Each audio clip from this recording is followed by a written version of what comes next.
வணக்கம். நாம் இப்போ குடல் குழம்பு எப்படி செய்கிறதுங்கிறத பற்றி பார்க்க போகிறோம். அதுக்கு தேவையான பொருள்லாம் பார்க்குறோம்.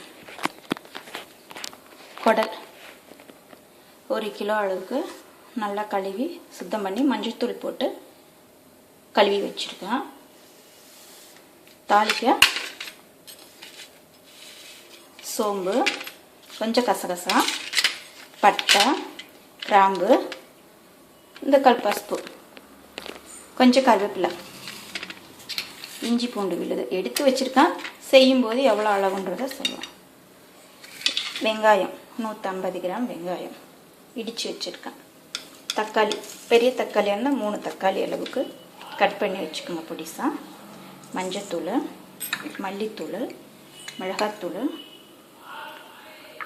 கரம் மசாலா தூள், கொஞ்சம் தயிர், அப்புறம் மசால் தூள், குழம்புத்தூள் நம்ம வீட்டில் ரெடி பண்ணி வச்சுருப்போம் இல்லையா, குழம்புத்தூள், மற்ற குழம்புக்கெல்லாம் போடுற மாதிரி அந்த தூள் கொஞ்சம், உப்பு தேவையான அளவு, தேங்காய் பால், அரை முடி தேங்காயை பால் எடுத்து வச்சுக்கோம், கருவேப்பிலை, கொத்தமல்லி தழை கழுவி வச்சுட்டோம், எண்ணெய், அவ்வளோதான்.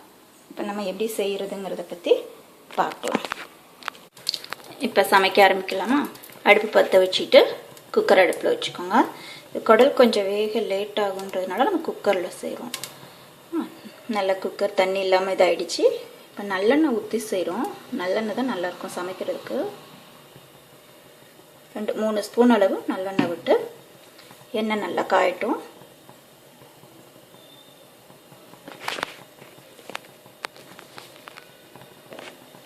காஞ்சிருச்சு. பட்டை,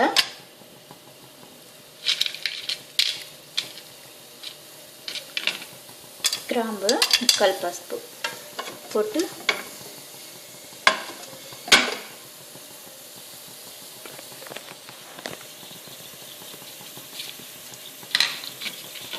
சூடானதும் சோம்பு, கசகசா,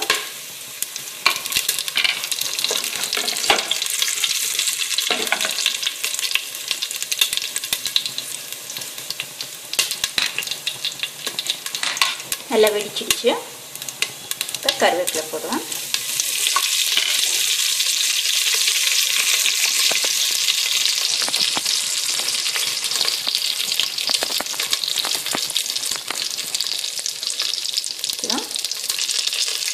இஞ்சி பூண்டு விழுது எடுத்து வச்சுருக்கோம். அளவு சொல்லப்போ இப்போ போடும்போது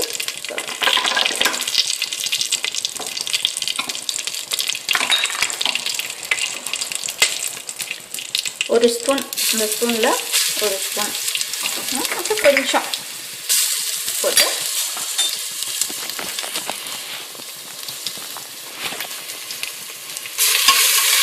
நல்லா பச்சை வாசனை போகணும்.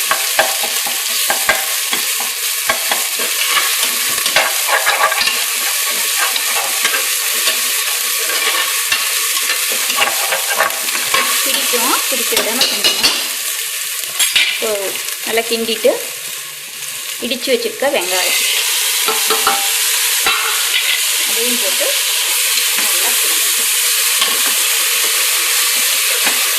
நல்லா கொஞ்சம் சிம்மில் வச்சுக்கோங்க.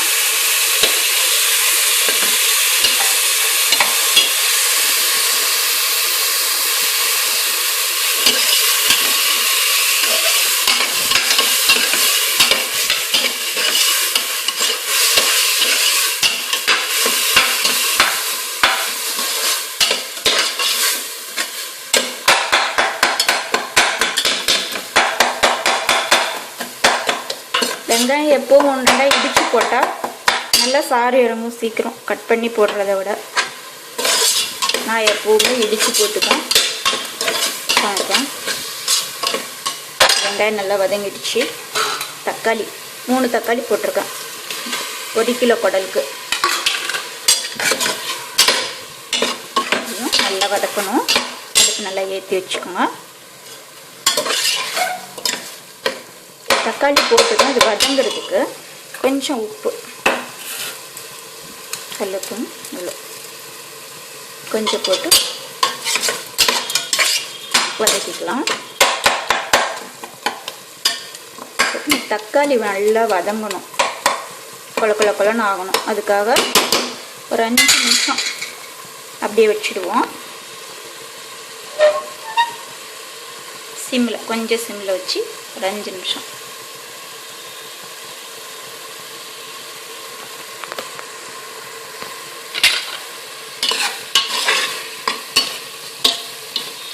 நல்லா வதங்கணும். நல்லா வதங்கிடுச்சு. இப்போ கிண்டி விட்டுக்கோங்க, நல்லா நசுக்கி விட்டுங்க தக்காளியை.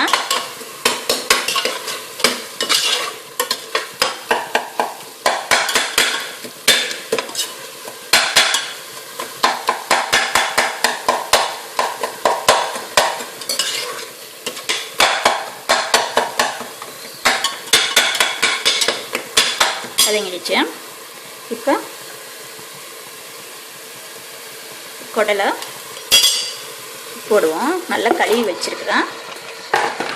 நல்லா அலசிட்டு பொடிசாக கட் பண்ணி திரும்ப நல்லா அலசிட்டு மஞ்சத்தூள் போட்டு ஒரு அலசி அள்ளி வச்சுருக்கிறேன்.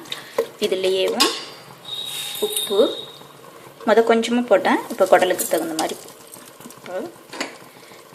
தனி மிளகாத்தூள் இந்த ஸ்பூனில் 1.5 ஸ்பூன் போடுறேன்.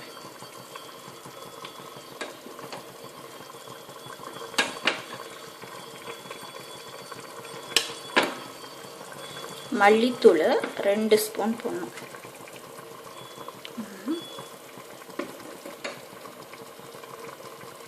கொஞ்சம் நம்ம குழம்புக்கு தகுந்த மாதிரி போட்டுக்கலாம். இப்போ கரம் மசால் தூள் 1/2 ஸ்பூன். கரம் மசால் தூள் 1/2 ஸ்பூன். நம்ம வீட்டு குழம்பு தூள் சொன்னேன் இல்லையா, அது ஒரு ஸ்பூன். இதில் தயிர் 1 ஸ்பூன் சேர்க்குறேன். ஏன்னா அந்த கவுச்சி நிறைய பேருக்கு பிடிக்காது. அந்த கவுச்சி எடுக்கிறதுக்கு தான் அந்த தயிர். மஞ்சத்தூள் ஒரு 1/2 ஸ்பூன் போட்டு நல்லா கிண்டுறோம். எல்லா மசாலாவும் ஒன்று சேர்ந்து வர அளவுக்கு கிண்டுறோம்.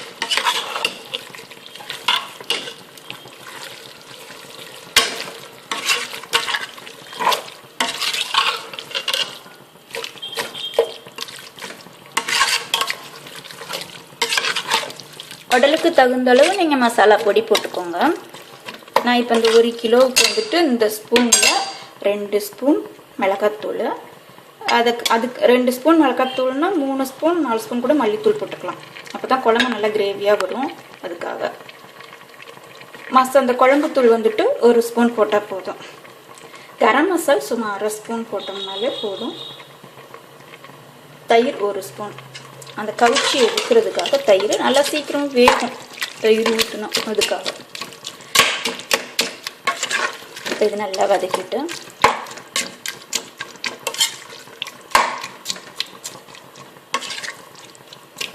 மசாலா எல்லாம் வச்சு இதுக்கு தேவையான அளவு தண்ணி ஊற்றி குக்கரை மூடி வச்சுடுவோம்.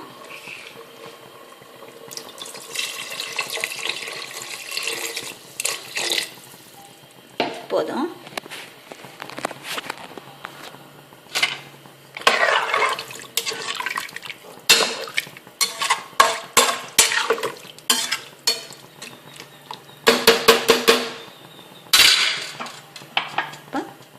குக்கரை மூடி வச்சுடுவோம். 5 விசில் வேகட்டும். 5 விசில் 6 விசில் வேகட்டும்.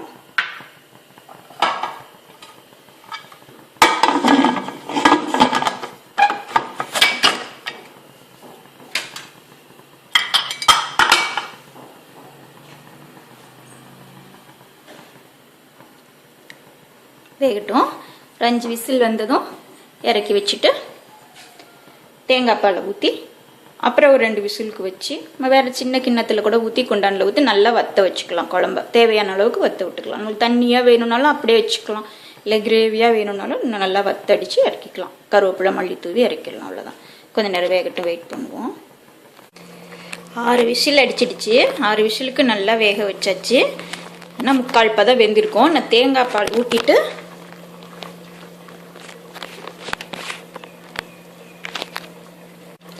ஆறு விசில் அடிச்சிடுச்சு.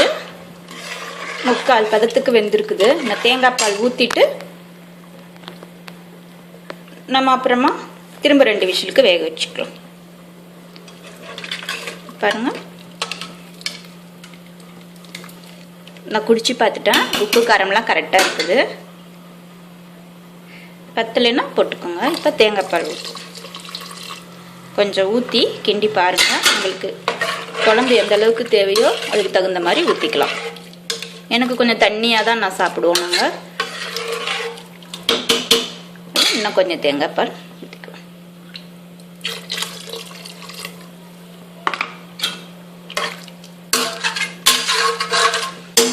ஊற்றி வச்சு இப்போ கொஞ்சம் நல்லெண்ணெய் 1 ஸ்பூன் 1.5 ஸ்பூன் அளவு நல்லெண்ணெய் விட்டுட்டு திரும்ப மூடி வச்சு ஒரு 2 விசிலுக்கு இந்த தேங்காய் பால் மட்டும் அந்த பச்சை வாசனை போகிறதுக்கு 2 விசில் வச்சு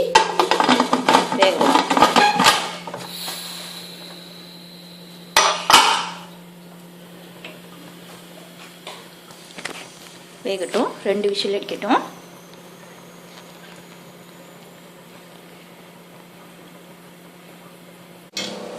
இப்போ 2 விசில் அடிச்சிருச்சு. இப்போ ஓப்பன் பண்ணுவோம்.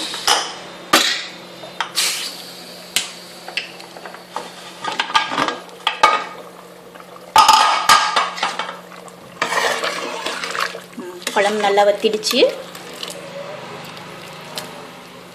குடல் வெந்துருச்சான்னு பார்த்துக்கோங்க. ஏன்னா கொஞ்சம் பிஞ்சு குடலாக இருந்தால் நான் சொல்கிற மாதிரி 6 விசிலில் வெந்துடலாம். கொஞ்சம் முத்துன குடலாக இருந்ததுன்னா லேட் ஆகும். நீங்கள் விசில் கணக்கு வச்சுட்டு வேகலை, நல்லா வெந்து போச்சு. நான் வாங்கினது பிஞ்சு குடல், சீக்கிரம் வெந்துருச்சு. இங்கே குடல் பொறுத்து இருக்குது எவ்வளோ சீக்கிரத்தில் வேகுங்கிறது. இப்போ அவ்வளோதான், குழம்பு இறக்க போகிறோம். கருவேப்பிலையும் மல்லித்தலையும் இந்த அளவு வற்றினா போதும்னா இறக்கிடுங்க. இல்லை இன்னும் நல்லா திக்காக வேணும்னு சொன்னால் இன்னும் கொஞ்சம் நேரம் கூட நீங்கள் வற்ற வச்சுக்கோங்க. எனக்கு இது போதும் இந்த அளவுக்கு. இப்போ இந்த கிண்ணத்தில் மாற்றிடுவோம். இப்போ வேறு கிண்ணத்துக்கு மாற்றியாச்சு. குடல் குழம்பு ரெடி ஆகிடுச்சு. சாப்பிட்டு பார்த்துட்டு நல்லா இருந்ததுன்னா, இந்த சமையல் உங்களுக்கு பிடிச்சிருந்ததுன்னா என்னுடைய சமையலை தொடர்ந்து பாருங்கள். ரொம்ப நன்றி.